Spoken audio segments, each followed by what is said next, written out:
Hello and welcome to the Shaw Local Bears Insider Podcast. I'm Shaw Local Bears beat reporter Sean Hammond. He's Shaw Local sports reporter Michael Dwojak. We are back. We're here to talk some Bears football with you guys, and there's a football game tonight. That's right. You get to hear the sweet sounds of Joe Buck and Troy Aikman talking about quarterbacks like Brett Rippon and Tim Boyle. So get excited, Michael. Are you excited for some football tonight?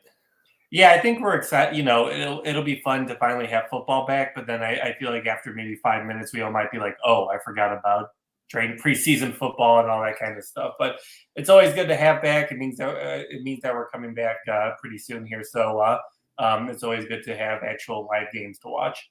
Yeah, it is good to have live games. If you missed the news this week, neither team is going to be playing the starters. We don't expect Caleb Williams or any of the Bears starters to play. I suspect we're not going to see very many household names at all. We can talk about the Hall of Fame game a little bit more later on, but the bigger news this week is DJ Moore's new contract. He signed a 4-year extension with the Bears, $110 million. He's going to be making $27.5 million when that new money hits. He still had 2 years on his current deal. You don't often see guys sign with 2 years still remaining. Sometimes, Right. A lot of times it seems like they wait till that last year. But clearly DJ Moore was a priority for Ryan Poles. Otherwise he wouldn't have done it with 2 years left on the deal. Yeah, and I know I feel like there's the mantra that Poles has a 2-year rule where he doesn't really talk to you until you're like under that 2 years. But I feel like this deal made the most sense. You align everyone together. You kind of have all your offensive playmakers on the same timeline. Obviously, I know Keenan Allen. That's still a TBD on that. But DJ Moore is very clearly your best player right now. He's showed off. He's outplayed the contract that he got from Carolina.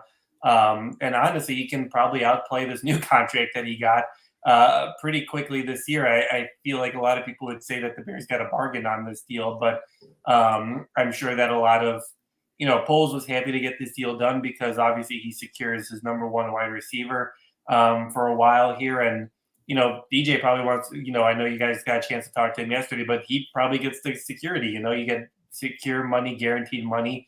And that doesn't always happen in the NFL. So it felt like a true win-win. Obviously, I know that we maybe thought this wasn't going to happen now. Maybe we thought it was going to happen after the season. Maybe they would talk a little bit during the regular season. But, it felt like a win-win situation and one that, both, DJ Moore and Ryan Poles could be happy with. Yeah, just talking with DJ this week, it's interesting. Obviously, these guys are very highly motivated, but I remember when somebody asked DJ during OTAs, like, why are you here? You don't necessarily have to be. And he's a guy who's not going to miss a paycheck. Is basically what he said in so many words. He said He's not missing out on any of that. He said he used that word. He said, I think I've outplayed, my current deal. He's making $16 million this year, $16 million next year. You look at the list of salaries in 2024 for this upcoming season. I think he was 16th, if I remember that correctly, 16th highest paid receiver. And obviously he played, he played better than that. And so you look at the numbers, it's pretty clear. He had the 4th best season in Bears history on a team that was 27th in passing. That's just bonkers. That's crazy. Now imagine what he could do if things are looking a little bit better on the offensive line, if he's got a quarterback who's hitting him and a couple other receivers who are making plays out there and they're moving the ball, he could be in store for an even bigger year. I know it's a crowded wide receiver room. You look big picture at what Ryan Poles is doing here and building. You've got DJ, with the 4 years on top of his two that he had remaining, you got him for 6 more years. You got him through 2029. Right. There's not a whole lot of guys signed through 2029 right now in the NFL. That's obviously, like you said, Michael, he's your number one receiver. You want to lock that down, but you also have Jalen Johnson signed. I almost said JJ McCarthy. I had JJ written on my list. You have Jalen Johnson signed for the next 4 years. You have Cole Kmet for the next 4 years. Montez Sweat, same thing, next 4 years. And then, of course, Caleb and Rome are under rookie deals, which are at least 4 years, potentially 5. And of course, you can sign them beyond that if they choose to do that. So you've got this core that's together. He's betting big. Ryan Poles is that these guys are going to be the ones to turn this thing around. And he's paying. It's you want to see your stars get paid. You don't want them to hit free agency and go to other teams. He didn't draft Cole Kmet. He didn't draft Jalen Johnson, but obviously those are key cornerstones to this rebuild. They've been, if the Bears do turn this thing around and start winning football games, you're going to feel really good for those guys who were here during the tough times. Yeah, and I think that's the biggest thing where Ryan Poles, realizes talent when he sees it, and he knows that he needs to make, the right move to kind of secure this, secure the guys that are, going to be here for a while. And I think DJ kind of talked about it now where, they're all kind of on the same, timeline here now. It's obviously, Caleb can, if he turns out to be the quarterback that, Bears fans want him to become, obviously maybe they rework that quicker than they would probably with the 5 years. But, everyone's pretty much on the same timeline right now. And you really don't need to worry about it, it feels like. You've got your guys down. You know what you're going to have for the next few years. Obviously, guys are going to come in and out, whether that's on the offensive line, outside, and that kind of stuff. But, for the most part, your core for the next, 3 or 4 years at this point. So I think that's really important just to have those guys down so they can build that rapport, kind of like what the defense has done. Obviously, I know there's still some contracts to be earned on the defensive side of the football, but still just having the familiarity and just having that cohesiveness is definitely going to be something that helps this offense and honestly helps Caleb Williams develop. Yeah, that you have DJ Moore locked up for Caleb Williams' entire rookie contract. You have all these guys, Cole Kmet, you could throw in that same conversation through Caleb's rookie contract. And so right there, you have two rock solid pieces that you think are going to be here for the long haul. And it's all about maximizing this window. Like, this is obviously improving the quarterback position was the number one reason why they moved on from Justin and drafted Caleb. But at the same time, you got to maximize your young quarterback on a rookie contract, because that is such a huge advantage. We saw it this week with Jordan Love getting $55 million a year on his new deal. He's the highest paid quarterback. Tua Tagovailoa, I always screw that up. Tua down in Miami got a huge new deal. He's one of the highest paid quarterbacks. Obviously, the salary cap's always going up, so those look like crazy numbers, but 3 or 4 years from now, it's not going to look so crazy, assuming the salary cap keeps going up. But at the same time, it's a huge advantage to have a really good quarterback on a rookie deal, because Caleb's salary is nowhere near that. The total value of his contract is only about $40 million. And, one other guy to discuss in all this is Keenan Allen. You mentioned him a little bit earlier. Keenan's only under contract for this season. I know I had several people in my mentions when the DJ news was announced saying, oh, well, Keenan's not coming back. And I mean, you can read it that way, but I don't think that's necessarily a done deal. Look, the new money on DJ's contract doesn't hit for another 2 years. Like, you still have space next year if you want to bring back Keenan Allen. Obviously, he's expensive. He's expensive this year. He'll probably be expensive wherever he signs in the future. But I don't think this necessarily means that they're not going to bring him back. No, and it seems like, just based on what I heard from DJ, press conference the other day, it seems like he's saying like, hey, like, you can stick around here. Obviously, the money has to agree on both sides, and that obviously is how, all contract negotiations work. But it seems like, it's still possible that it can happen. Like, well, is Keenan Allen going to get top wide receiver money? Probably not. He's not going to get that in Chicago. He didn't get it with the Chargers. It's just, at this point, I don't know if he's going to get that top wide receiver money, and maybe someone would give it to him, and maybe he'll explore that. But I do think that with the money that you do have here, especially in the salary cap, obviously, I know maybe you want to sign a defensive lineman, maybe you want to add on, or you want to have some security during the regular season here to, have some money around. But, it feels like you can work out a deal that feels fair for both sides. It seems like Ryan Poles has been able to do that through all the contracts that he's worked with, whether it's DJ Moore, Cole Kmet, Jalen Johnson. Like, it seems like the Bears have realized, or under Poles, they're willing to pay the players, and they're willing to negotiate, at a fair price for the players as well. So I think that'll be really interesting just to see, how the negotiations take place and, whether Keenan is someone who's going to be, I want the top money or I'm out of here, or whether he'll be like, well, I'm at toward the last third of my career. I could do well by just making this amount of money and being with the rookie quarterback, being with DJ Moore, being with Roma Dunze, Cole Kmet, Everett, just all the talent that they have here. And at some point, it kind of comes down to whether you want money or whether you want to, win a championship. Yeah, look, I don't think he's going to get, highest. I doubt he would get highest paid wide receiver or in that conversation at his age. I mean, that's usually going to the guys who are 27, 28.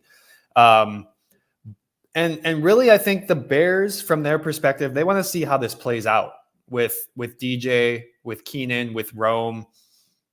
I mean, in a perfect world, Rome steps up and he's your number two, and you feel really good about him going forward. And maybe you don't need Keenan. Obviously, you always want a Keenan Allen, but maybe you don't need a Keenan Allen at $20 million a year. Maybe you can find a third receiver who's good enough at a cheaper price. Sure. Moving forward. But if Keenan has a big year, I imagine the Bears are going to try to keep him. I think they have they have the cap flexibility to do that if that's what they want to do. I don't know how many years Keenan would be looking to get. Personally, I kind of this is just a hunch based on what we know about Keenan. It seems to me like he is probably going to want to go back to California. He's got 4 kids out there. I don't know if his kids are coming with him. They've been in, obviously they've been in school out in California all these years. I don't know if he wants to stay here long-term. I mean, that's a real thing to consider. Yeah. He might rather sign with a team in California or the Raiders or, Arizona, somewhere a little bit closer to home. That's complete speculation. I don't know. But there's a lot of variables in this. And just because they signed DJ Moore to this big, huge deal doesn't mean that they couldn't potentially keep Keenan Allen beyond this season is I guess the point. Yeah, and I think it kind of goes back to, I feel like it's something that we've kind of talked about throughout the years with Poles is, I feel like the Cole Kmet was the first contract where you kind of felt like, Poles has shown that if you work hard and you are going to elevate your game, you're going to be rewarded. And I feel like he's done that with Jalen Johnson. Obviously, maybe it didn't happen the way Jalen wanted it to happen at first, obviously him having to kind of play that final year, but he eventually got rewarded, and now DJ's getting rewarded. So it is an interesting thing just kind of looking at how, in a few years from now when we're probably more looking at, a San Francisco 49ers situation where you guys got guys holding out, you got guys trying to figure out a cap situation, because that's usually what happens when your team starts winning. You got to start paying people. But it does seem to set a pretty good precedent for the players that if you're going to work hard, if you're going to, be a team leader, if you're going to elevate your game, you're going to be rewarded. So if anything, I think that points well to Caleb. I think that points well to Roma Dunze. Even Tevin Jenkins, I know obviously, he pulls, or Tevin had revealed like a week ago or a couple weeks ago that, they're not going to talk until after the bye week here. But I do think that if Tevin Jenkins shows that he can be healthy and shows that, he can become one of the better, offensive linemen in the league, one of the better, guards, he'll get paid. So I think that's the biggest thing to kind of take from this, and kind of is, Ryan Poles has shown that he'll be able to, pay you if you, take your game to another level. So it'll be interesting to see, in a couple of years here, once we finally, hopefully the Bears started winning, you kind of start to see how are they going to navigate, the landmine that can be the salary cap at times. Yeah. Yeah. On the topic of Tevin Jenkins and the offensive line, we can jump into the latest news from camp this week. People are going to roll their eyes and be mad at me in the comments, but Nate Davis is out again. So make of that what you will. He injured himself on Saturday, the second day of pads. We haven't seen him out there since then. Another thing to note was that yesterday they don't usually practice before games, but with the starters not playing, they had a practice on Wednesday. And, the guys who are playing in the game were on one field kind of, doing their walkthrough. The starters who aren't playing on Thursday, they were getting some 7-on-7 and team stuff in on the other field. Yeah. We did not see Darnell Wright at all on the side or anything. So I don't know what that means. Hopefully Darnell is okay, but we're going to have to follow up on that one and see in the coming days if he's back out there. So yeah, that's obviously two of your starters on the offensive line. Michael, what do we make of this Nate Davis thing? I don't know. I feel like I'm kind of tired of talking about this already, and we're almost I agree. Of August. Like it's just, I feel like the biggest thing from this Nate Davis thing has been, I forget whether it's Shane Waldron or Matt Eberflus, but he pretty much said you need to be there. Like you need It was Flus. Yeah, you need to be out there. Like you need to. Eventually, you just got to kind of go out there and you got to compete. And if you're not out there, you're not going to get the spot. So I think that's been, we talked about it like a couple weeks ago where Matt Eberflus kind of, softly put out a warning during minicamp. He was like, well, we'll see. He didn't say 100%, that he'll be starting there. But, Flus has come out and he said, if you're not there, if you're not going to compete, like it's hard for you to kind of, have that position. And I know that Shane Waldron, I think he said that, Davis is the starting right guard, but yeah, it's just hard to kind of, figure out. At some point, you just need to kind of get yourself ready for a season. You got to get yourself ready for training camp. As soon as they put the pads on, it seems like he was out. It's just kind of hard. It's kind of disappointing just to kind of see, someone that I think Poles and a lot of Bears fans were like, well, he's going to, they brought him in. Obviously, he was a top tier, guard in the league, paid him a good chunk of money. And you haven't really seen that. I know, obviously, last year, personal circumstances, obviously, very different and that kind of stuff. Obviously, you got to deal with what you got to deal with. But, this year, I feel like Bears fans have a short, they just have a short, leash with what they want to do here. And it sounds like Eberflus kind of might be on the same, wavelength. Well, yeah. And this year they have two very capable guys in Ryan Bates and Coleman Shelton who can come in and play that right guard spot if they need. And so there's a little bit more pressure, I think, on Nate to stay out there. And look, it was an injury. Like I'm not going to fault him for that, but sure. But Matt Eberflus was definitely sending him a message with what he said the other day, as you were alluding to, saying that you need to be available. And at a certain point, you need to, he uses the word callous yourself, callous your body. You have to get into that practice shape before game time, before week one. Right. You gotta be out there in practice to be able to play this game at a high level. Right. I feel like there's a common theme, just like where it's just like you can be in great shape, but I feel like you got to be in football shape. And it seems like, I don't know whether it's not preparing well, whether it's just circumstantial and it just happens that, he got injured. It stinks. And hopefully he'll, get back on the field pretty quickly. But I just feel like with all the headlines we had last year, I can see why Eberflus and why a lot of Bear fans are frustrated with it. Yeah. On a more positive note, we did see some a really nice touchdown pass from Caleb Williams to Rome Odunze the other day in a 2-minute drill. Caleb led the offense. I think it was like 60 yards and 3 passes, 3 plays. A couple of, I forget who caught the first one. It was a shorter pass. And then he had another short pass to DeAndre Swift, who made a nice play, picked up some big yak after the catch, put themselves in pretty good position. I think they were about the 35-yard line. And then he had a nice long throw to Rome Odunze in the corner of the end zone. Guys on both sides were heated. The offense was celebrating. The defense was upset over something. But it was a touchdown for the first team offense. It's good to see that because, there's up and down days with Caleb. You have the good days, the bad. There was another, the days are all blending together. There was another practice just the other day that was focused on the red zone. And it was a lot better than the previous red zone practice where Caleb had really struggled and they were talking about how the windows are small and all that stuff. This time around, no problem. He threw, the touch in the feel that he has on some of those passes to just kind of, we all know he can zip it, but he can really float it over those linebackers and layer it, in between the levels of the defense. It's really impressive.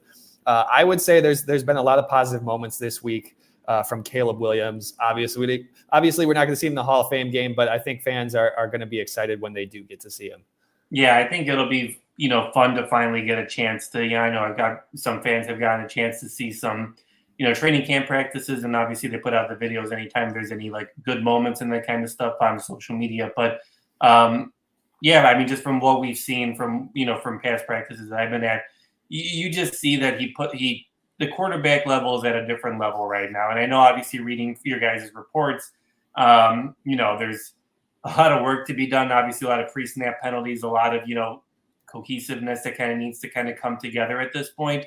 But you do see those glimpses where you're kind of like, okay, like in a couple weeks or even in a month, we can be focused more on him making this crazy play as opposed to, another false start penalty or something like that. So it's really cool to watch him build that rapport with Rome. Obviously, Bears fans are hoping that that's something that they're going to have for a long time here. But yeah, it'll be really interesting to see. I don't know if you want to jump into the debate about whether, Caleb should have played at all in this game and that kind of stuff. But it'll be fun to see once he does, actually appear in game action for Bears fans to see what he can do with the ball, which is just at a different level than something that I think we've seen in the last couple of years. Yeah, we're getting lots of comments on the Hall of Fame game. We can jump into that if you're listening, on Spotify and Apple. I'm sorry, this might be old news at this point if you're listening on Friday. But yeah, it's Thursday morning right now. We're recording. You guys can always join us live on YouTube. We'll always send out the link ahead of time. Thanks to everybody who's in the comments right now, and you can, if you're watching on Twitter, click through to YouTube. You can join the conversation here, and we will get to some of your Bears questions. I see lots of comments on the Hall of Fame game. I don't have any problem with Caleb not playing. It's fine. I mean, you got 4 preseason games. You want him to play roughly a game's worth of snaps, a little bit less. I think you can accomplish that in 3 games. You can probably accomplish that in like 2 games and maybe 1 series in a 3rd game or something like that. I don't have a problem with it. I'm not like going to go hot takey and be like, this is a terrible decision. What are the Bears doing? But I do think that, it would have benefited Caleb, especially with the news this week that we saw where there are a lot of pre-snap penalties. There are a lot of issues with that. I do think Caleb would probably benefit just getting another opportunity, start the game, kind of get it going, kind of just go through a huddle for the first time, kind of go through, Waldron, talking to him and giving him, the play and that kind of stuff, and just handing it off 3 times and then just calling it a day. I think, you could have done that. I'm not, obviously they've been in pads for less than a week. Obviously the biggest thing is you don't want to risk injury and you don't want to, have a problem that is going to cause, big issues down the year. But, could I have seen them for a drive or 2, hand the ball off a few times and then call it a day just to kind of get into their routine? Sure. Can you do that, with 3 more games or likely 2 more games? Yeah, you could probably do that too. I can go either way on it. I'd be fine with him playing, but I'm also not, staying up all night being like, why is Caleb Williams not playing in this game? He needs to be on this game. My guess is we're going to see him most in that game. The next preseason game against the Bills, we'll probably see him a good amount. I suspect the one, and fans who are going to Soldier Field for the one against the Bengals won't like this, but when they did the joint practices with the Colts last year, they went really hard in practice, and then none of the starters played in the game. They have joint practices with the Bengals a couple days before that game against the Bengals at Soldier Field. I suspect they'll probably have a really intense day of practice, make the most use out of those joint practices that they can, and then go a little bit easier in that game. Maybe Caleb plays a series, maybe not at all. And then I suspect we'll probably see him a bit more in the final preseason game. That's kind of my feel, just based on what Matt Eberflus has done in the past. But yeah, tonight it's going to be Tyson Bagent. I don't even know how long Tyson Bagent's going to play. Yeah. He might honestly only play for a drive, right? Like it might be. Seriously, it might be 1 drive, and then we're on to Brett Rippon and Austin Reed. I don't think we're going to see a lot of household names.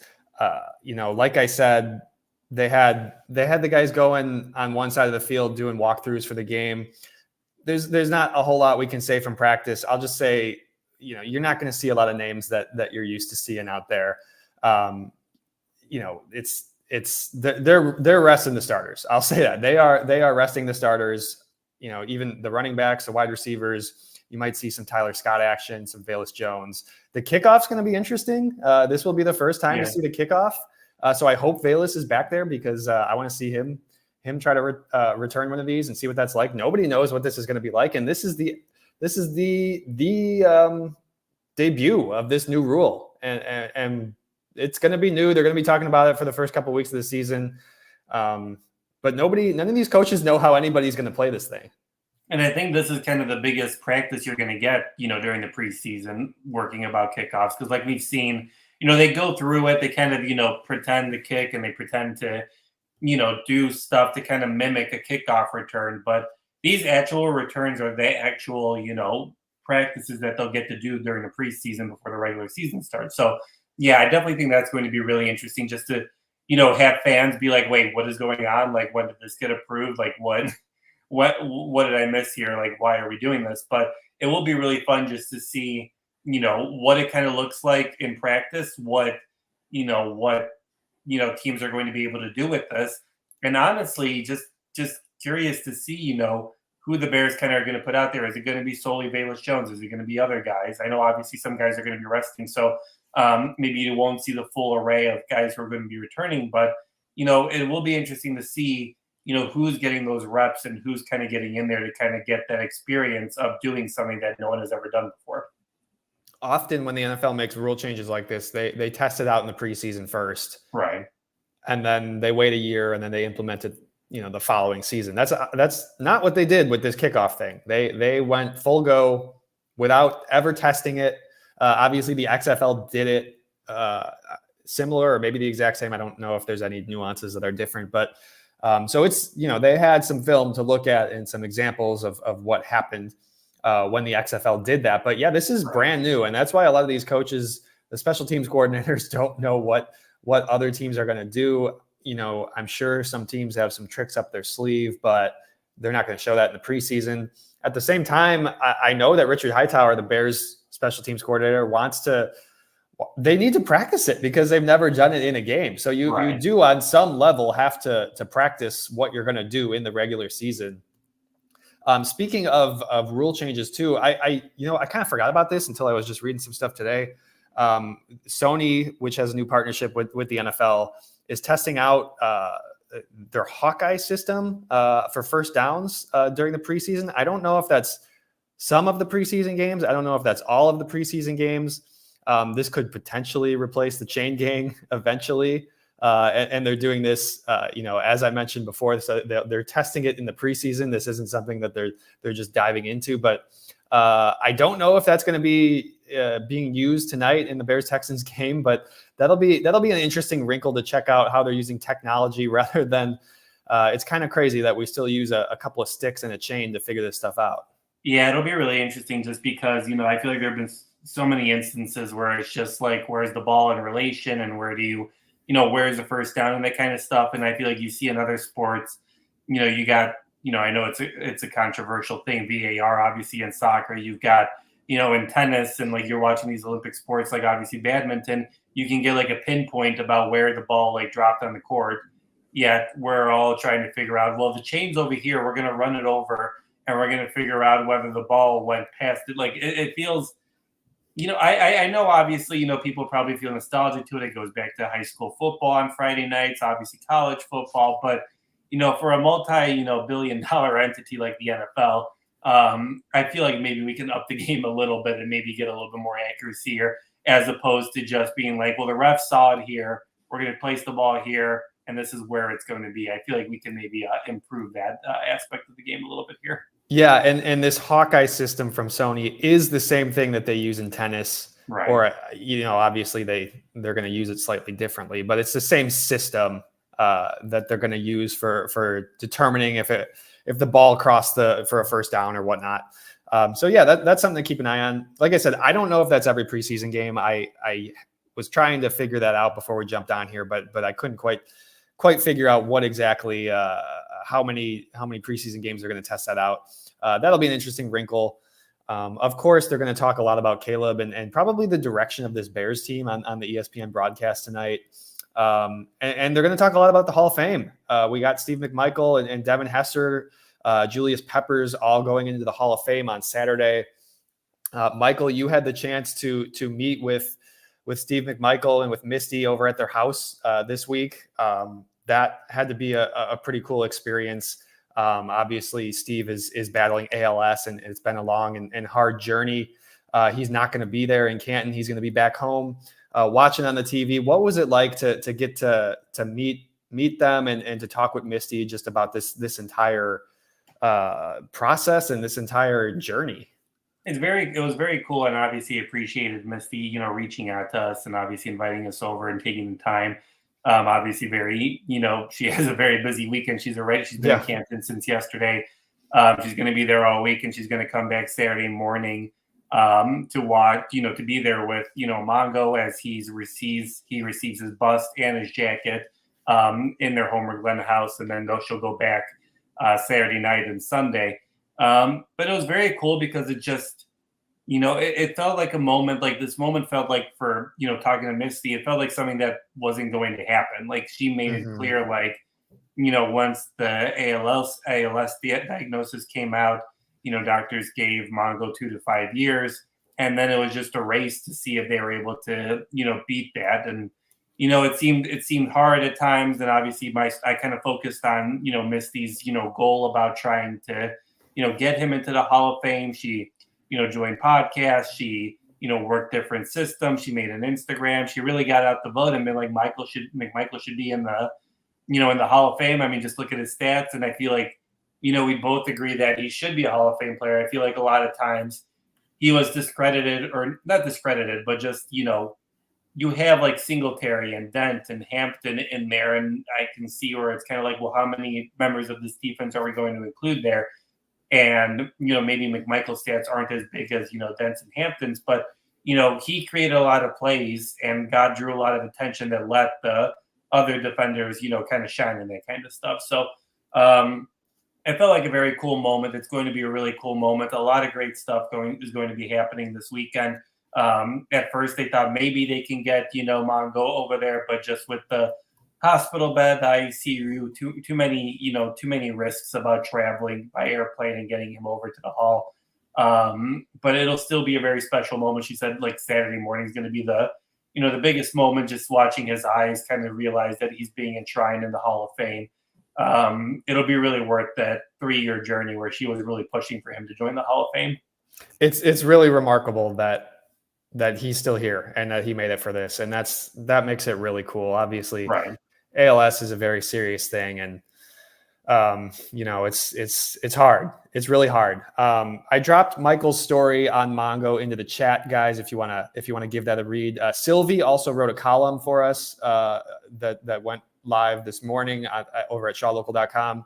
I dropped that in the comments as well. If you guys want to read those, lots of Steve McMichael coverage. Of course, we also have Devin Hester, who was one of the most electric players many of us have ever seen, certainly at his position. Everybody remembers the touchdown in the Super Bowl. It's going to be a fun weekend for Bears fans. The Bears are the actual players are going to get to meet Devin Hester and some of the Matt Eberflus was saying that Richard Dent and Jimbo Covert were going to be there. Some of the other Bears who are in the Hall of Fame already. It's going to be a fun weekend for the Bears. The party kicks off Thursday night with the Hall of Fame game, but it doesn't end there. It's going all weekend long. And man, Devin Hester, there's not been anybody like Devin Hester, Michael.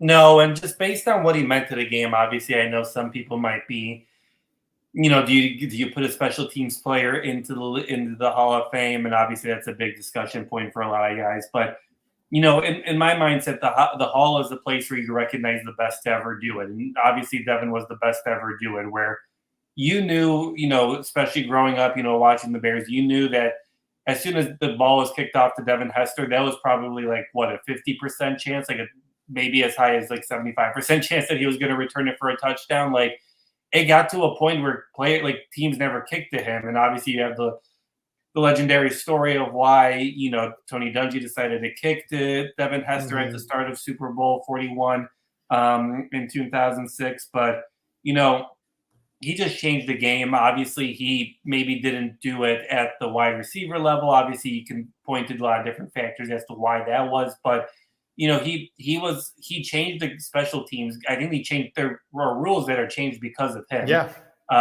So obviously he's a game changer, and obviously very deserving of getting into the Hall just for what he meant to, not only Bears fans, but a lot of football fans who are just always, who would watch Bears games and were like, oh, we gotta, most times it's like, well, I'm not gonna watch the kickoff or the punt. Like I can take a quick break there.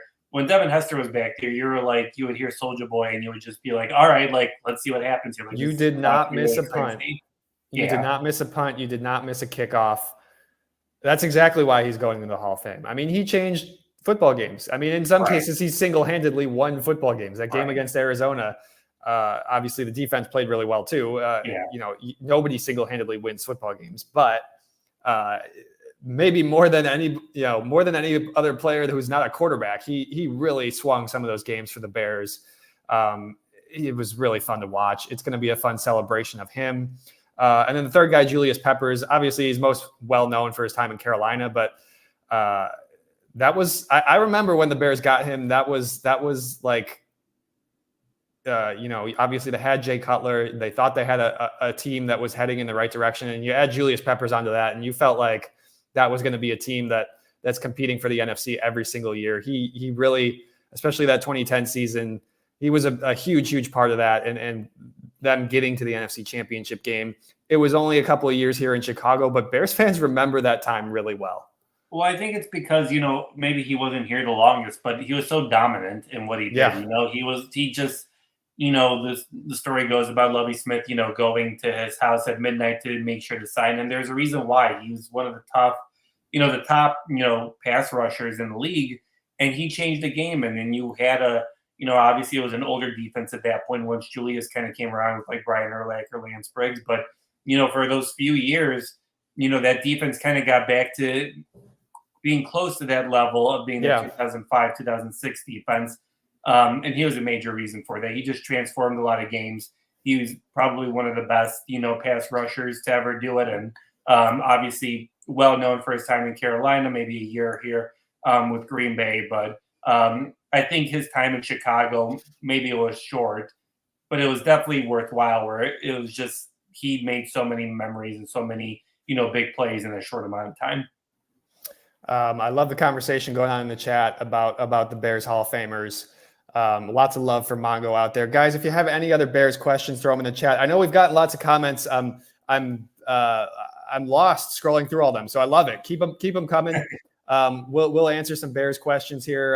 We got a couple of more minutes here as we get ready for the Hall of Fame game on Thursday, and of course the Hall of Fame inductions on Saturday. It's going to be a fun weekend for the Bears. Like we said at the top, I don't think we're going to see very many starters in the Hall of Fame game.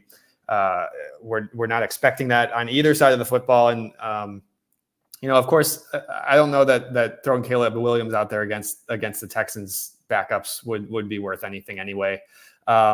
If you guys have any other last questions, Hall of Fame, big picture Bears stuff, throw it in the chat. We got a couple more minutes here. We can chat with you guys before we got to get out of here. And just looking ahead, I mean, you got the Hall of Fame game. The next preseason game is on the 10th, August 10th against the Bills. That one's on the road. We might get another look at our old friend Mitch Trubisky. He's on Buffalo now, isn't he? I think he was still on it, yeah. I think he's back there. Yeah, Rick. Whoops, that's not the one I wanted. Rick, thanks for joining us as always. Rick asked if the batted passes by Caleb are becoming a problem. We saw that. We've seen that a lot from the defensive line. Is they're knocking down a lot of passes. Specifically, Gervon Dexter is timing that up really well. Man, it's been. I've lost track. I've lost count how many passes he's batted down in team sessions. That's something that's really encouraging for your defensive tackle. I don't think I would be concerned about it with Caleb. I mean, that's going to happen to every quarterback at certain points. Caleb is not the tallest quarterback, but he's also not the shortest. So I'm not like overly concerned. Like he said back during draft time, he's roughly the same size as Aaron Rodgers. I don't think that's something that's gonna inhibit him. I honestly, having watched all these practices or most of them, I just think Javon is doing a really nice job. He's had the vast majority of those. Sure, Montez Sweat now and then gets one. Montez has those really long arms. But I wouldn't be overly concerned that that's going to become a problem for Caleb in the regular season. How about you, Michael? Are you concerned that Caleb's throwing too many passes into those defensive linemen's arms? I think that goes back to the original question that we kind of had heading into training camp is like, how much do you take from what you're seeing? Like you're seeing probably a top 10 defense going against a rookie quarterback. So is it the talented playmakers like Montez Sweat and Dexter, and that's kind of the reason why it's happening? Is it because of Caleb? It's probably both. It's probably is a rookie quarterback throwing it where he probably shouldn't be. But it's also, I mean, you've got a defensive line that it seems like Javon Dexter has really taken his game to another level. Obviously, Montez Sweat, he got thrown out of practice for, hitting, Caleb.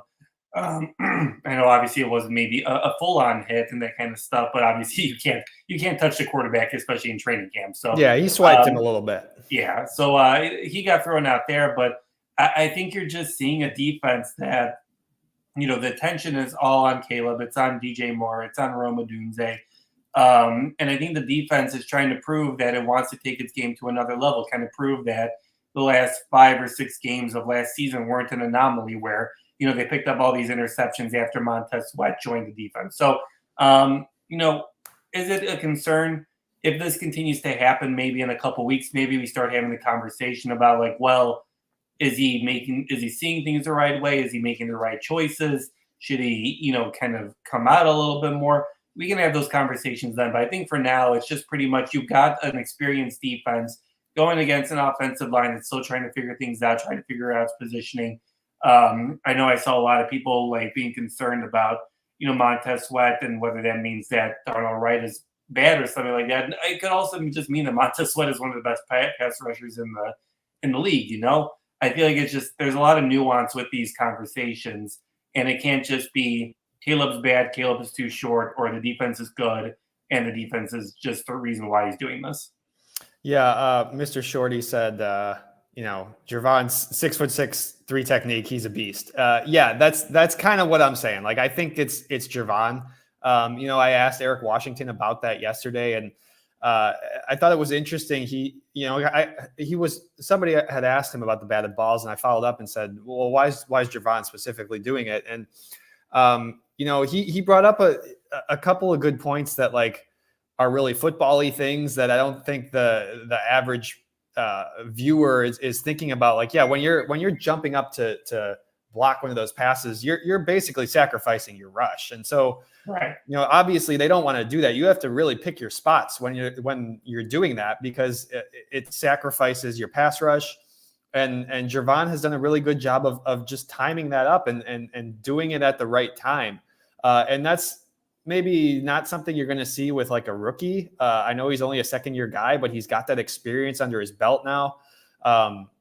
He's able to sort of read the situations better. I'll throw another name out there with Zach Pickens. I haven't seen him do that as much, but we were talking with him this week, and he was talking about how his rookie season, a big part of his struggles was just identifying pass versus run.